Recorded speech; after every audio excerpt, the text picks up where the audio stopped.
Welcome to Midnight Archives. Tonight, the fog settles over Baker Street as we step back into the gaslit world of Sherlock Holmes. Tonight's case, the Red-Headed League. Before we begin, if you'd like to support our archive and never miss a nightly mystery, please take a moment to subscribe and join our community of seekers. Now, settle in, breathe slowly, and let us begin. I had called upon my friend, Mr. Sherlock Holmes, one day in the autumn of last year, and found him in deep conversation with a very stout, florid-faced elderly gentleman with fiery red hair.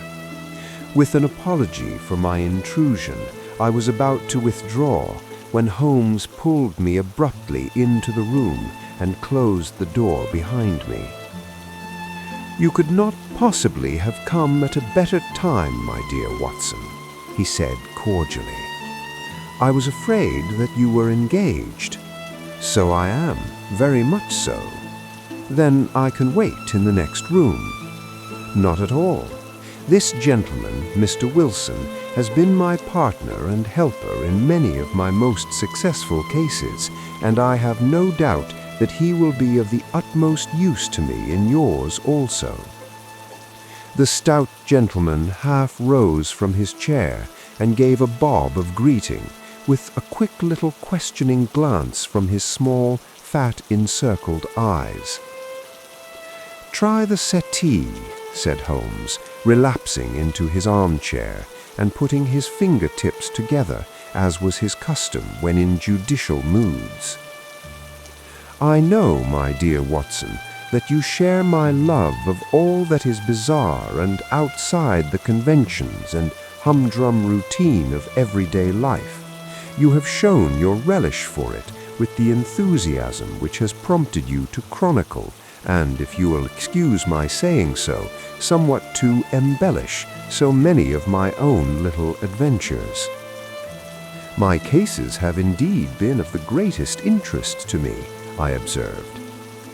"You will remember that I remarked the other day, just before we went into the very simple problem presented by Miss Mary Sutherland, that for strange effects and extraordinary combinations we must go to life itself, which is always far more daring than any effort of the imagination. A proposition which I took the liberty of doubting. You did, Doctor, but nonetheless you must come round to my view, for otherwise I shall keep on piling fact upon fact on you until your reason breaks down under them and acknowledges me to be right. Now, Mr. Jabez Wilson here has been good enough to call upon me this morning and to begin a narrative which promises to be one of the most singular which I have listened to for some time. You have heard me remark that the strangest and most unique things are very often connected not with the larger crimes, but not with the smaller crimes, and occasionally, indeed, where there is room for doubt whether any positive crime has been committed. As far as I have heard, it is impossible for me to say whether the present case is an instance of crime or not, but the course of events is certainly among the most singular that I have ever listened to. Perhaps, Mr. Wilson, you would have the great kindness to recommence your narrative. I ask you not merely because my friend, Dr. Watson, has not heard the opening part, but also because the peculiar nature of the story makes me anxious to have every possible detail from your lips. As a rule, when I have heard some slight indication of the course of events, I am able to guide myself by the thousands of other similar cases which occur to my memory. In the present instance, I am forced to admit that the facts are, to the best of my belief, unique. The portly client puffed out his chest with an appearance of some little pride and pulled a dirty and wrinkled newspaper from the inside pocket of his greatcoat. As he glanced sat down the advertisement column with his head thrust forward and the paper flattened out upon his knee, I took a good look at the man and endeavored, after the fashion of my companion, to read the indications which might be presented by his dress or appearance. I did not gain very much, however, by my inspection. Our visitor bore every mark of being an average, commonplace British tradesman, obese, pompous, and slow. He wore rather baggy grey shepherd's check trousers, a not over-clean black frock coat unbuttoned in the front, and a drab waistcoat with a heavy brassy Albert chain and a square pierced bit of metal dangling down as an ornament. A frayed top hat and a faded brown overcoat with a wrinkled velvet collar lay on a chair beside him.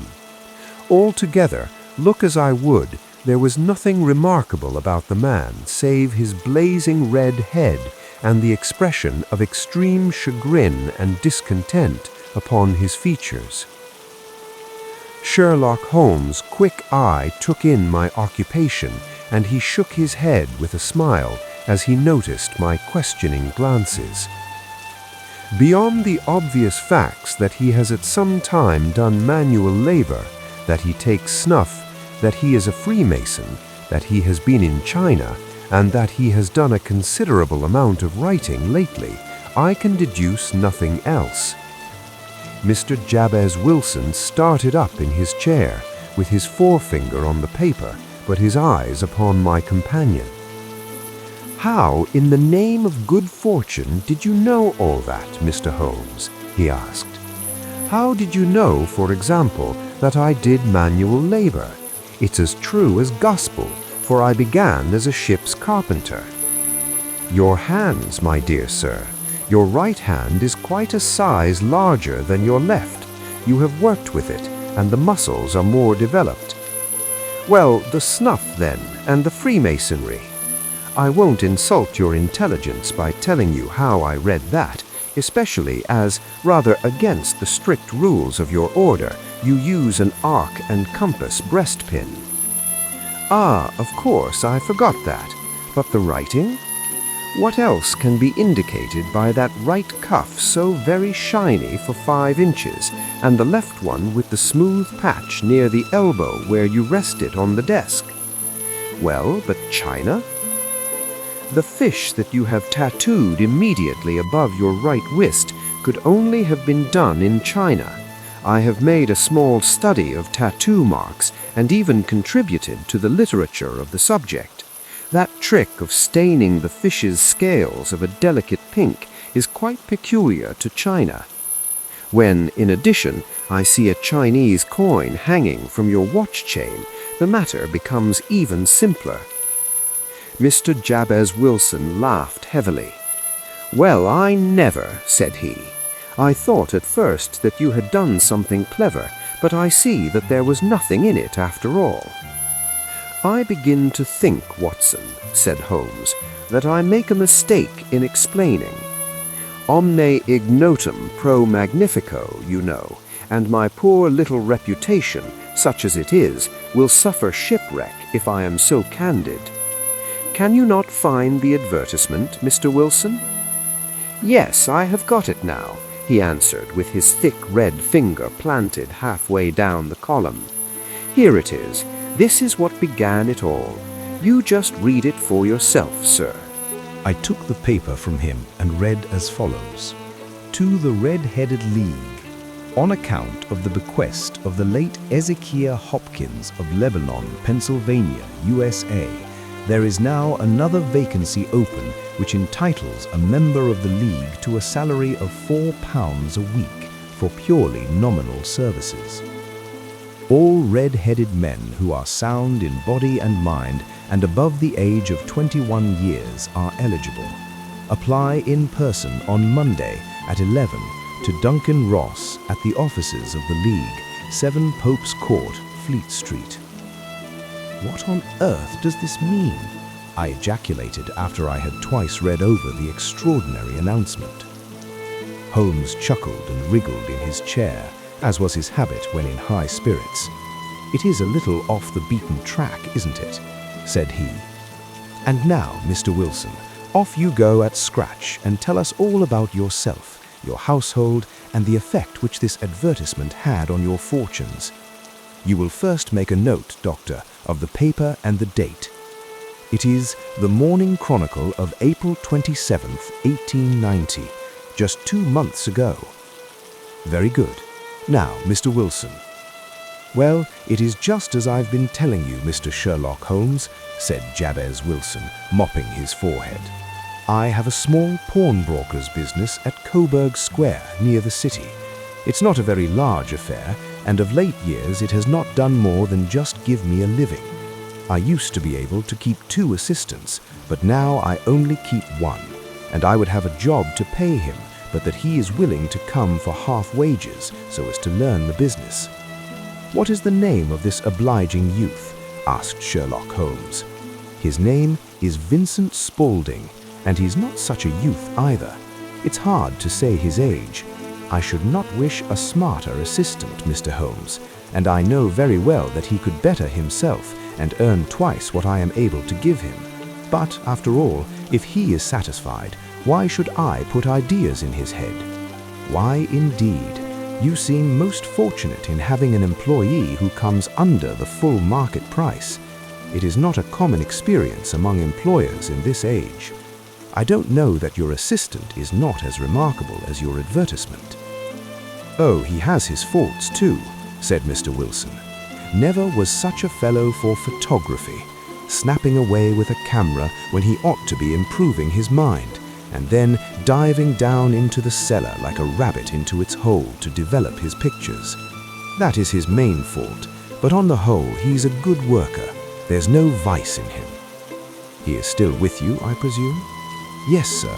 He and a girl of 14 who does a bit of simple cooking and keeps the place clean.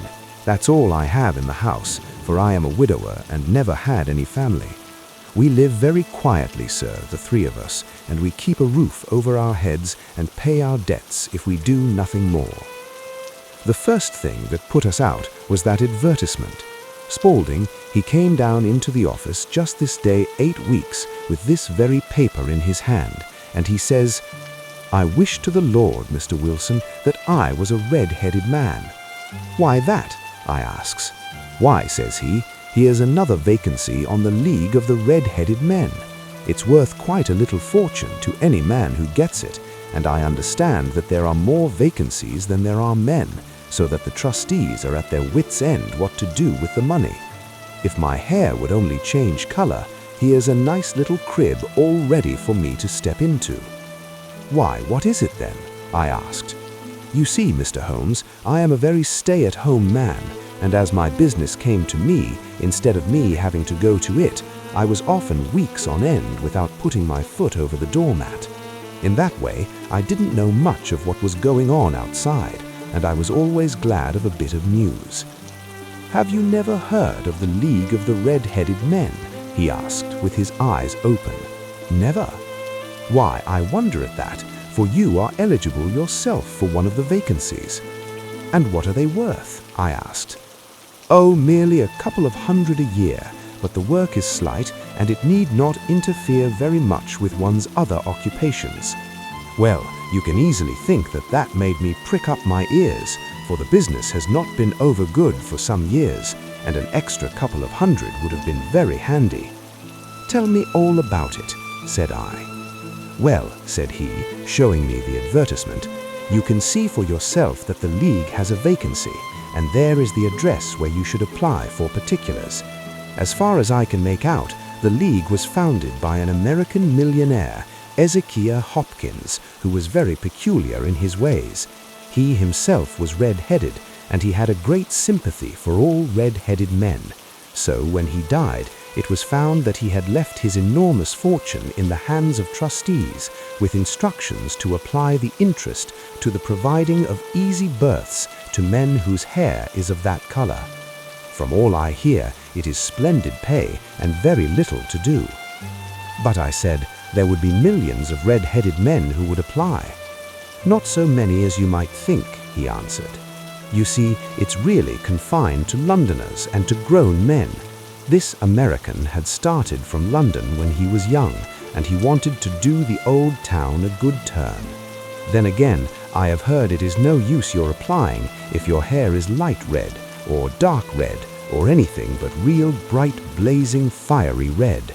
Now, if you cared to apply, Mr. Wilson, you would just walk in, but perhaps it would hardly be worth your while to put yourself out of the way for the sake of a few £100. Now, it is a fact, gentlemen, as you may see for yourselves, that my hair is of a very full and rich tint, so that it seemed to me that if there was to be any competition in the matter, I stood as good a chance as any man that I had ever met. Vincent Spaulding seemed to know so much about it that I thought he might prove useful, so I just ordered him to put up the shutters for the day and to come right away with me. He was very willing to have a holiday, so we shut the business up and started off for the address that was given us in the advertisement. I never hope to see such a sight again, Mr. Holmes.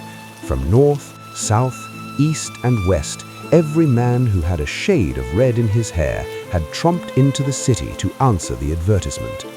Fleet Street was choked with red-headed folk, and Pope's Court looked like a coster's orange barrow. I should not have thought there were so many in the whole country as were brought together by that single advertisement. Every shade of colour they were: straw, lemon, orange, brick, Irish setter, liver, clay, but as Spaulding said, there were not many who had the real vivid flame-coloured tint. When I saw how many were waiting, I would have given it up in despair, but Spaulding wouldn't hear of it. How he did it I could not imagine, but he pushed and pulled and butted until he got me through the crowd and right up to the steps which led to the office. There was a double stream on the stair, some going up in hope and some coming back dejected, but we wedged in as well as we could and soon found ourselves in the office. Your experience has been most entertaining, remarked Holmes as his client paused and refreshed his memory with a huge pinch of snuff. Pray continue your very interesting statement. There was nothing in the office but a couple of wooden chairs and a deal table, behind which sat a small man with a head that was even redder than mine. He said a few words to each candidate as he came up, and then he always managed to find some fault in them which would disqualify them. Getting a vacancy did not seem to be such a very easy matter after all. However, when our turn came, the little man was much more favorable to me than to any of the others, and he closed the door as we entered, so that he might have a private word with us. "This is Mr. Jabez Wilson," said my assistant, "and he is willing to fill a vacancy in the League." "And he is admirably suited for it," the other answered. "He has every requirement. I cannot recall when I have seen anything so fine." He took a step backward, cocked his head on one side, and gazed at my hair until I felt quite bashful. Then suddenly he plunged forward, wrung my hand, and congratulated me warmly on my success. "It would be injustice to hesitate," said he. "You will, however, I am sure, excuse me for taking an obvious precaution." With that, he seized my hair in both his hands and tugged until I yelled with the pain. "There is water in your eyes," said he as he released me. "I perceive that all is as it should be, but we have to be careful, for we have twice been deceived by wigs and once by paint. I could tell you tales of cobbler's wax which would disgust you with human nature." He stepped over to the window and shouted through it at the top of his voice that the vacancy was filled. A groan of disappointment came up from below, and the folk all trooped away in different directions until there was not a red head to be seen except my own and that of the manager. "My name," said he, "is Mr. Duncan Ross, and I am myself one of the pensioners upon the fund left by our noble benefactor. Are you a married man, Mr. Wilson? Have you a family?" I answered that I had not. His face fell immediately. "Dear me," he said gravely, "that is very serious indeed. I am sorry to hear you say that. The fund was, of course, for the propagation and spread of the redheads, as well as for their maintenance. It is exceedingly unfortunate that you should be a bachelor." My face lengthened at this, Mr. Holmes, for I thought that I was not to have the vacancy after all. But after thinking it over for a few minutes, he said that it would be all right. In the case of another, the objection might be fatal, but we must stretch a point in favor of a man with such a head of hair as yours. When shall you be able to enter upon your new duties?" "Well, it is a little awkward, for I have a business already," said I. "Oh, never mind about that, Mr. Wilson," said Vincent Spaulding. "I should be able to look after that for you." "What would be the hours?" I asked. 10 to 2. Now, a pawnbroker's business is mostly done of the evening, Mr. Holmes, especially Thursday and Friday evening, which is just before payday, so it would suit me very well to earn a little in the mornings. Besides, I knew that my assistant was a good man, and that he would see to anything that turned up. "That would suit me very well," said I, "and the pay is £4 a week, and the work is purely nominal." "What do you call purely nominal?" "Well, you have to be in the office, or at least in the building, the whole time. If you leave, you forfeit your whole position forever. The will is very clear on that point.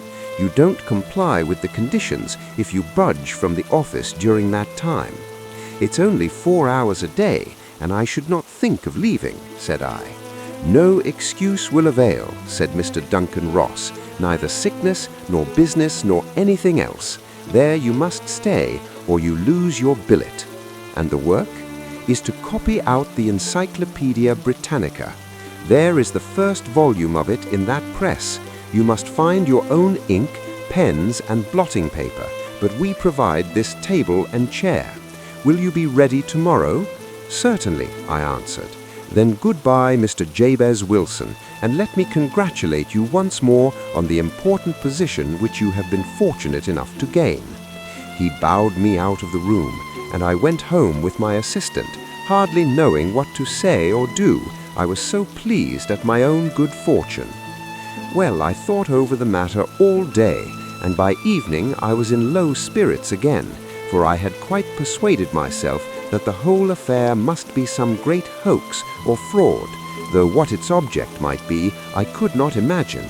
It seemed altogether past belief that anyone could make such a will, or that they would pay such a sum for doing anything so simple as copying out the Encyclopedia Britannica. Vincent Spaulding did what he could to cheer me up, but by bedtime I had reasoned myself out of the whole thing. However, in the morning I determined to have a look at it anyhow, so I bought a penny bottle of ink, and with a quill pen and 7 sheets of foolscap paper, I started off for Pope's Court. Well, to my surprise and delight, everything was as right as possible. The table was set out ready for me, and Mr. Duncan Ross was there to see that I got fairly to work. He started me off upon the letter A, and then he left me, but he would drop in from time to time to see that all was right with me. At 2 o'clock he bade me good day, complimented me on the amount that I had written, and locked the door of the office after me. This went on day after day, Mr. Holmes, and on Saturday the manager came in and plunked down 4 golden sovereigns for my week's work. It was the same next week, and the same the week after. Every morning I was there at 10, and every afternoon I left at 2. By degrees, Mr. Duncan Ross took to coming in only once of a morning, and then after a time he did not come in at all. Still, of course, I never dared to leave the room for an instant, for I was not sure when he might come, and the billet was such a good one, and suited me so well that I would not risk the loss of it. 8 weeks passed away like this, and I had written about abbots and archery, and armor and architecture and Attica, and hoped with diligence that I might get on to the bees before long. It cost me something in foolscap, and I had pretty nearly filled a shelf with my writings, and then suddenly the whole business came to an end. To an end? Yes, sir, and no later than this morning. I went to my work as usual at 10 o'clock, but the door was shut and locked with a little square of cardboard hammered onto the middle of the panel with a tack. Here it is, and you can read for yourself. He held up a piece of white cardboard about the size of a sheet of notepaper. It read in this fashion: "The Red-Headed League is dissolved. October 9th, 1890. Sherlock Holmes and I surveyed this curt announcement and the rueful face behind it until the comical side of the affair so completely overtopped every other consideration that we both burst out into a roar of laughter. "I cannot see that there is anything very funny," cried our client, flushing up to the roots of his flaming head. "If you can do nothing better than laugh at me, I can go elsewhere." "No, no," cried Holmes, shoving him back into the chair from which he had half risen. "I really wouldn't miss your case for the world. It is most refreshingly unusual. But there is, if you will excuse my saying so, something just a little funny about it. Pray, what steps did you take when you found the card on the door?" "I was staggered, sir. I did not know what to do. Then I called at the offices round, but none of them seemed to know anything about it. Finally, I went to the landlord, who is an accountant living on the ground floor, and I asked him if he could tell me what had become of the Red-Headed League. He said that he had never heard of any such body. Then I asked him who Mr. Duncan Ross was. He answered that the name was new to him. "Well," said I, "the gentleman at number 4. "What? The red-headed man?" "Yes." "Oh," said he, "his name was William Morris. He was a solicitor and was using my room as a temporary convenience until his new premises were ready. He moved out yesterday." "Where could I find him?" "Oh, at his new offices. He did tell me the address. Yes, 17 King Edward Street, near St. Paul's." I started off, Mr. Holmes, but when I got to that address, it was a manufactory of artificial kneecaps, and no one in it had ever heard of either Mr. William Morris or Mr. Duncan Ross. "And what did you do then?" asked Holmes. "I went home to Saxe-Coburg Square and I took the advice of my assistant, but he could not help me in any way. He could only say that if I waited, I should hear by post. But that was not quite good enough, Mr. Holmes. I did not wish to lose such a place without a struggle. So as I had heard that you were good enough to give advice to poor folk who were in need of it, I came right away to you." "And you did very wisely," said Holmes. "Your case is an exceedingly remarkable one, and I shall be happy to look into it. From what you have told me, I think that it is possible that graver issues hang from it than might at first sight appear." "Grave enough," said Mr. Jabez Wilson. "Why, I have lost £4 a week." "As far as you are personally concerned," remarked Holmes, "I do not see that you have any grievance against this extraordinary league. On the contrary, you are, as I understand, richer by some £30, to say nothing of the minute knowledge which you have gained on every subject which comes under the letter A. You have lost nothing by them." "No, sir. But I want to find out about them and who they are and what their objective was in playing this prank upon me. It was a pretty expensive joke for them, for it cost them £32. We shall endeavor to clear up these points for you. And first, 1 or 2 questions, Mr. Wilson. This assistant of yours who first called your attention to the advertisement, how long had he been with you?" "About a month then." "How did he come?" "In answer to an advertisement." "Was he the only applicant?" "No, I had a dozen." "Why did you pick him?" "Because he was handy and would come cheap." "At half wages, in fact." "Yes." "What is he like, this Vincent Spaulding?" "Small, stout-built, very quick in his ways, no hair on his face, though he's not short of 30, has a white splash of acid on his forehead." Holmes sat up in his chair in considerable excitement. "I thought as much," he said. "Have you ever observed that his ears are pierced for earrings?" "Yes, sir. He told me that a gypsy had done it for him when he was a lad." Said Holmes, sinking back in deep thought. "Is he still with you?" "Oh, yes, sir. I have only just left him." "And has your business been attended to in your absence?" "Nothing to complain of, sir. There's never very much to do in a morning." "That will do, Mr. Wilson. I shall be happy to give you an opinion on the subject in the course of a day or two. Today is Saturday, and I hope that by Monday we may come to a conclusion." "Well, Watson," said Holmes when our visitor had left us, "what do you make of it all?" "I make nothing of it," I answered frankly. "It is a most mysterious business." "As a rule," said Holmes, "the more bizarre a thing is, the less mysterious it proves to be. It is your commonplace, featureless crimes which are really puzzling, just as a commonplace face is the most difficult to identify. But I must be prompt over this matter." "What are you going to do then?" I asked. "To smoke," he answered. "It is quite a three-pipe problem, and I beg that you won't speak to me for 50 minutes. He curled himself up in his chair with his thin knees drawn up to his hawk-like nose, and there he sat with his eyes closed and his black clay pipe thrusting out like the bill of some strange bird. I had come to the conclusion that he had dropped asleep, and indeed was nodding myself, when he suddenly sprang out of his chair with the gesture of a man who had made up his mind and put his pipe down on the mantelpiece. "Sarasate plays at the St. James Hall this afternoon," he remarked. "What do you think, Watson? Could your patient spare you for a few hours?" "I have nothing to do today. My practice is never very absorbing." "Then put on your hat and come. I am going through the city first, and we can have some lunch on the way. I observe that there is a good deal of German music on the program, which is rather to my taste than Italian or French. It is introspective, and I want to introspect. Come along." We travelled by the underground as far as Adelsgate, and a short walk took us to Saxe-Coburg Square, the scene of the singular story which we had listened to in the morning.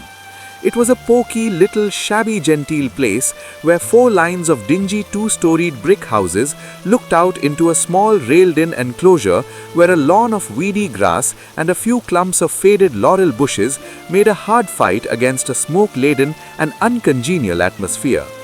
3 gilt balls and a brown board with Jabez Wilson in white letters upon a corner house announced the place where our red-headed client carried on his business. Sherlock Holmes stopped in front of it with his head on one side and looked it all over with his eyes shining brightly between puckered lids. Then he walked slowly up the street and then down again to the corner, still looking keenly at the houses. Finally, he returned to the pawnbroker's, and having thumped vigorously upon the pavement with his stick 2 or 3 times, he went up to the door and knocked. It was instantly opened by a bright-looking, clean-shaven young fellow who asked him to step in. "Thank you," said Holmes. "I only wished to ask you how you would go from here to the Strand." "3rd right, 4th left," answered the assistant promptly, closing the door. "Smart fellow, that," observed Holmes as we walked away. "He is, in my judgment, the 4th smartest man in London, and for daring I am not sure that he has not a claim to be 3rd. I have known something of him before." "Evidently," said I. "Mr. Wilson's assistant counts for a good deal in this mystery of the Red-Headed League. I am sure that you inquired your way merely in order that you might see him." "Not him." "What then?" "The knees of his trousers." "And what did you see?" "What I expected to see." "Why did you beat the pavement?" "My dear doctor, this is a time for observation, not for talk. We are spies in enemy's country. We know something of Saxe-Coburg Square. Let us now explore the parts which lie behind it.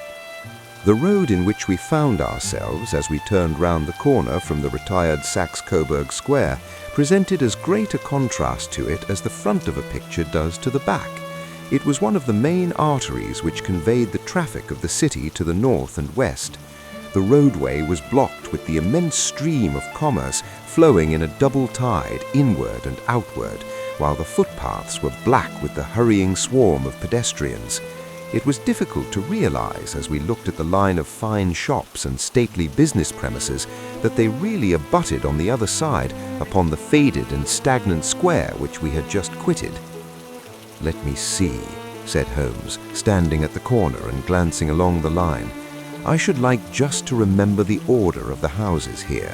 It is a hobby of mine to have an exact knowledge of London. There's Mortimer's, the tobacconist, the little newspaper shop, the Coburg branch of the City and Suburban Bank, the vegetarian restaurant, and McFarlane's carriage building depot. That carries us right on to the other block. And now, Doctor, we've done our work, so it's time we had some play. A sandwich and a cup of coffee, and then off to violin land, where all is sweetness and delicacy and harmony, and there are no red-headed clients to vex us with their conundrums. My friend was an enthusiastic musician, being himself not only a very capable performer, but a composer of no ordinary merit. All the afternoon he sat in the stalls, wrapped in the most perfect happiness, gently waving his long, thin fingers in time to the music, while his gently smiling face and his languid, dreamy eyes were as unlike those of Holmes the sleuth hound, Holmes the relentless, keen-witted, ready-handed criminal agent, as it was possible to conceive. In his singular character, the dual nature alternately asserted itself, and his extreme exactness and astuteness represented, as I have often thought, the reaction against the poetic and contemplative mood which occasionally predominated in him. The swing of his nature took him from extreme languor to devouring energy, and, as I knew well, he was never so truly formidable as when for days on end he had been lounging in his armchair amid his improvisations and his black-letter editions. Then it was that the lust of the chase would suddenly come upon him, and that his brilliant reasoning power would rise to the level of intuition, until those who were unacquainted with his methods would look askance at him as on a man whose knowledge was not that of other mortals. When I saw him that afternoon, so enwrapped in the music at St. James's Hall, I felt that an evil time might be coming upon those whom he had set himself to hunt down. "You want to go home, no doubt, Doctor?" he remarked as we emerged. "Yes, it would be as well. And I have some business to do which will take some hours. This business at Coburg Square is serious." "Why serious?" "A considerable crime is in contemplation. I have every reason to believe that we shall be in time to stop it. But today being Saturday rather complicates matters. I shall want your help tonight." "At what time?" 10 will be early enough. I shall be at Baker Street at 10. "Very well. And I say, Doctor, there may be some little danger, so kindly put your army revolver in your pocket." He waved his hand, turned on his heel, and disappeared in an instant among the crowd. I trust that I am not more dense than my neighbors, but I was always oppressed with the sense of my own stupidity in my dealings with Sherlock Holmes. Here I had heard what he heard, I had seen what he had seen, and yet from his words it was evident that he saw clearly not only what had happened, but what was about to happen, while to me the whole business was confused and grotesque. As I drove home to my house in Kensington, I thought over it all, from the extraordinary story of the red-headed copier of the encyclopedia, down to the visit to Saxe-Coburg Square and the ominous words with which he had parted from me. What was this nocturnal expedition, and why should I go armed? Where were we going, and what were we to do? I had the hint from Holmes that this smooth-faced pawnbroker's assistant was a formidable man, a man who might play a deep game.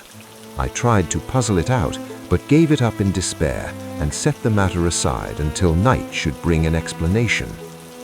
It was 8:45 when I started from home and made my way across the park and so through Oxford Street to Baker Street.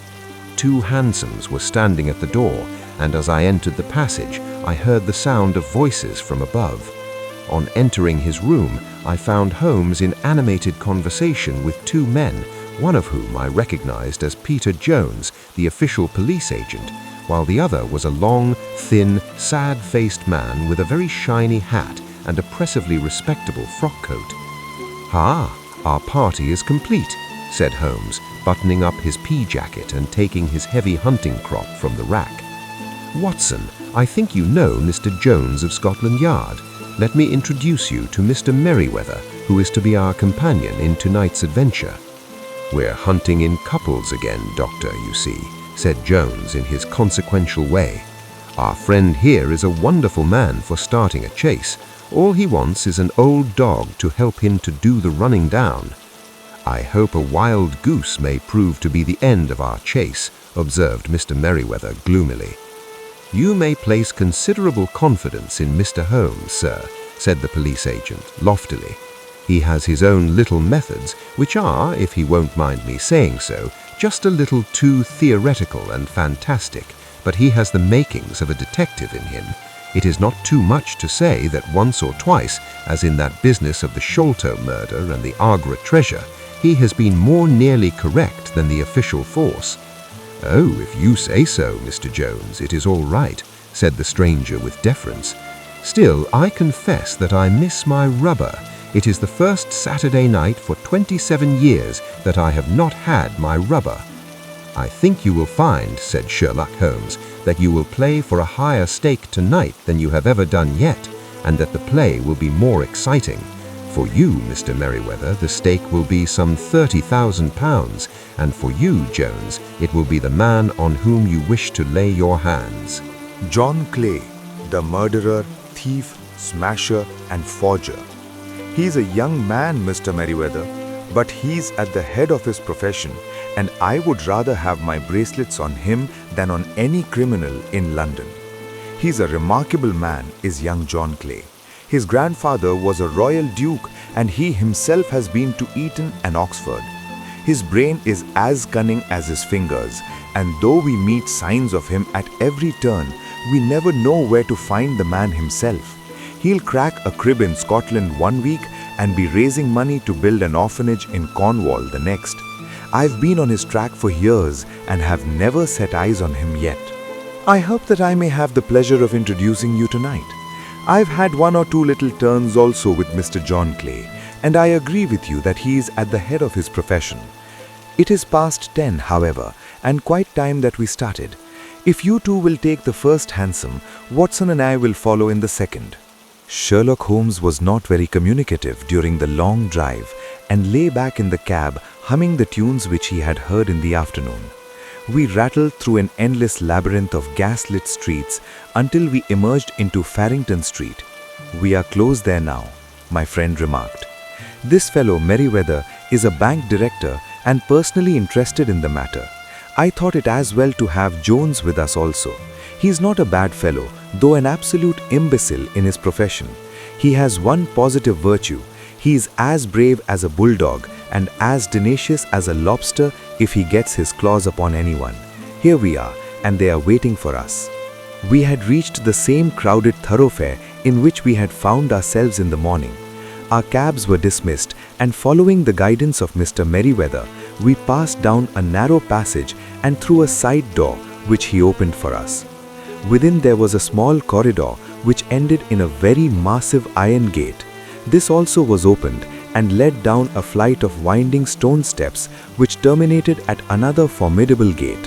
Mr. Merriweather stopped to light a lantern and then conducted us down a dark, earth-smelling passage, and so after opening a third door into a huge vault or cellar which was piled all round with crates and massive boxes. "You are not very vulnerable from above," Holmes remarked, as he held up the lantern and gazed about him. "Nor from below," said Mr. Merriweather, striking his stick upon the flags which lined the floor. "Why, dear me, it sounds quite hollow," he remarked, looking up in surprise. "I must really ask you to be a little more quiet," said Holmes severely. "You have already imperiled the whole success of our expedition. Might I beg that you would have the goodness to sit down upon one of those boxes and not to interfere?"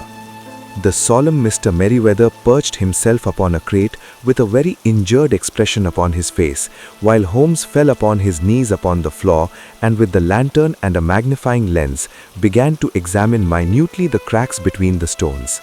A few seconds sufficed him, for he sprang to his feet again and put his glass in his pocket. "We have at least an hour before us," he remarked, "for they can hardly take any steps until the good pawnbroker is safely in bed. Then they will not lose a minute, for the sooner they do their work, the longer time they will have for their escape. We are at present, Doctor, as no doubt you have divined, in the cellar of the city branch of one of the principal London banks. Mr. Merriweather is the chairman of directors, and he will explain to you that there are reasons why the more daring criminals of London should take a considerable interest in this cellar at present." "It is our French gold," whispered the director. "We've had several warnings that an attempt might be made upon it." Your French gold? Yes. We had occasion some months ago to strengthen our resources and borrowed for that purpose 30,000 Napoleons from the Bank of France. It has become known that we have never had occasion to unpack the money and that it is still lying in our cellar. The crate upon which I sit contains 2,000 Napoleons packed between layers of lead foil. Our reserve of bullion is much larger at present than is usually kept in a single branch office, and the directors have had misgivings upon the subject. Which were very well justified, observed Holmes. And now it is time that we arranged our little plans. I expect that within an hour matters will come to a head. In the meantime, Mr. Merriweather, we must put the screen over that dark lantern. And sit in the dark? I am afraid so. I had brought a pack of cards in my pocket, and I thought that as we were a party carré, you might have your rubber after all. But I see that the enemy's preparations have gone so far that we cannot risk the presence of a light. And first of all, we must choose our positions. These are daring men, and though we shall take them at a disadvantage, they may do us some harm unless we are careful. I shall stand behind this crate, and you conceal yourselves behind those. Then when I flash a light on them, close in swiftly.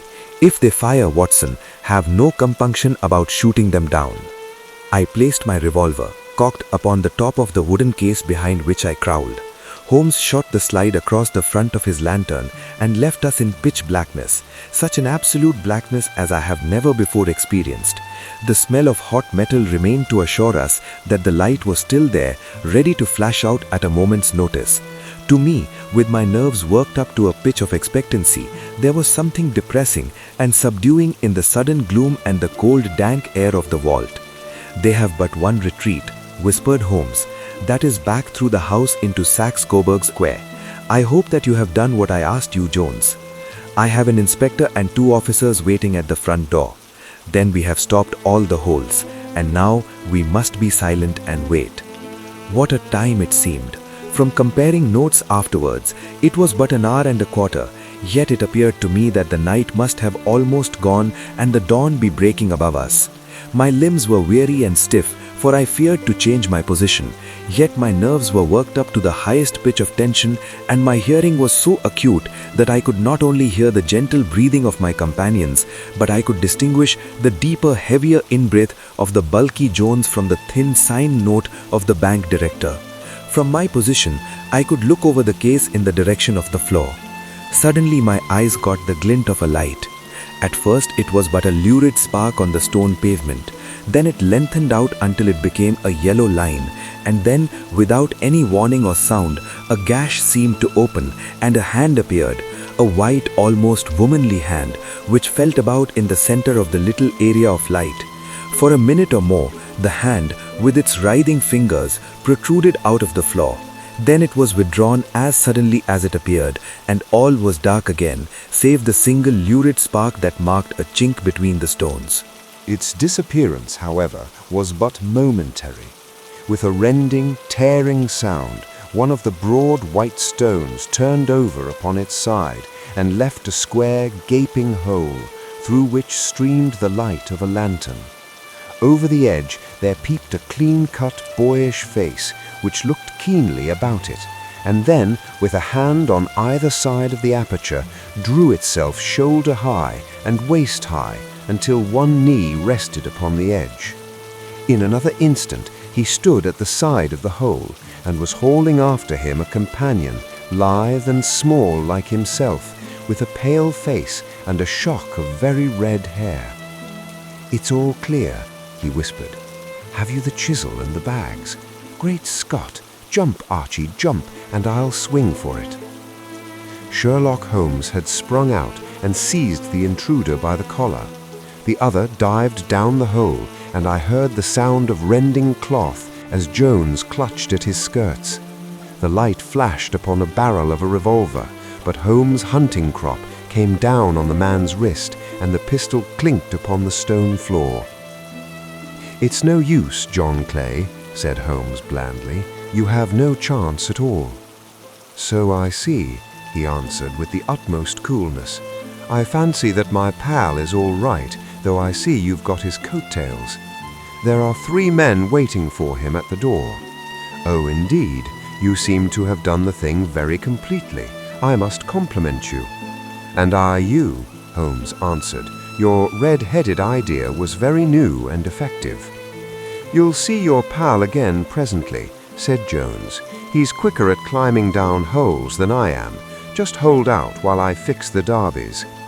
"I beg that you will not touch me with your filthy hands," remarked our prisoner as the handcuffs clattered upon his wrists. "You may not be aware that I have royal blood in my veins. Have the goodness also, when you address me, always to say sir and please." "All right," said Jones with a stare and a snigger. "Well, would you please, sir, march upstairs where we can get a cab to carry your highness to the police station?" "That is better," said John Clay serenely. He made a sweeping bow to the three of us and walked quietly off in the custody of the detective. "Really, Mr. Holmes," said Mr. Merriweather as we followed them from the cellar, "I do not know how the bank can thank you or repay you. There is no doubt that you have detected and defeated in the most complete manner one of the most determined attempts at bank robbery that have ever come within my experience.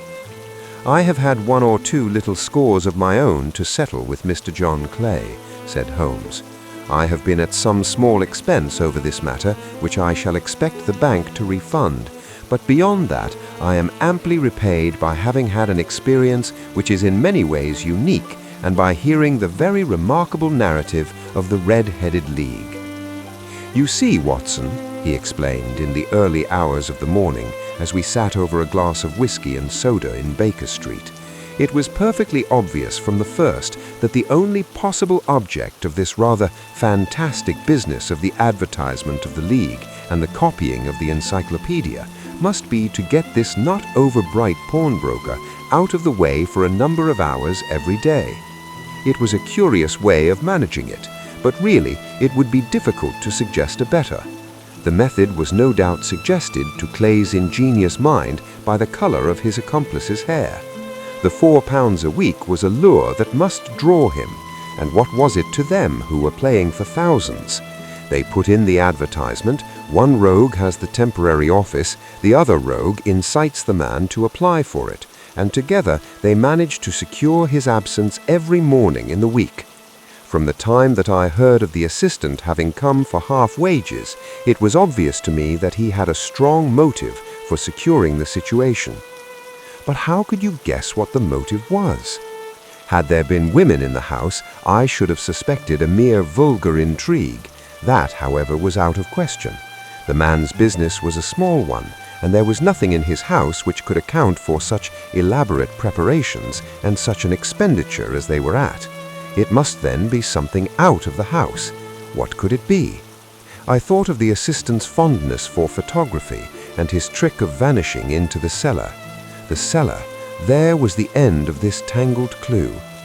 Then I made inquiries as to this mysterious assistant and found that I had to deal with one of the coolest and most daring criminals in London.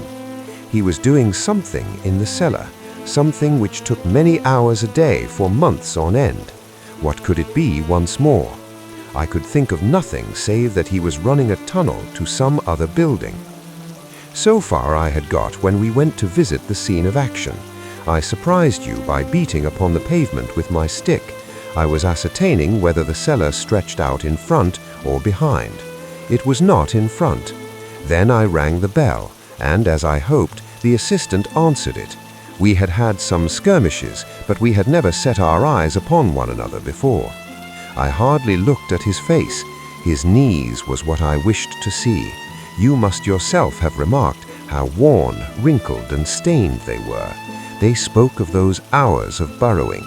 The only remaining point was what they were burrowing for.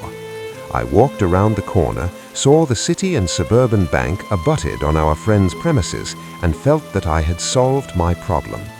When you drove home after the concert, I called upon Scotland Yard and upon the chairman of the bank directors, with the result that you have seen. "And how could you tell that they would make their attempt tonight?" I asked. "Well, when they closed their League offices, that was a sign that they cared no longer about Mr. Jabez Wilson's presence. In other words, that they had completed their tunnel. but it was essential that they should use it soon, as it might be discovered or the bullion might be removed. Saturday would suit them better than any other day, as it would give them 2 days for their escape. For all these reasons, I expected them to come tonight. "You reasoned it out beautifully," I exclaimed in unfeigned admiration. "It is so long a chain, yet every link rings true." "It saved me from ennui," he answered, yawning. "Alas, I already feel it closing in upon me. My life is spent in one long effort to escape from the commonplaces of existence. These little problems help me to do so." "And you are a benefactor of the race," said I. He shrugged his shoulders. "Well, perhaps, after all, it is of some little use," he remarked. "L'homme est rien, l'œuvre est tout," as Gustave Flaubert wrote to George Sand. The mystery is solved, and the fire in the hearth dims.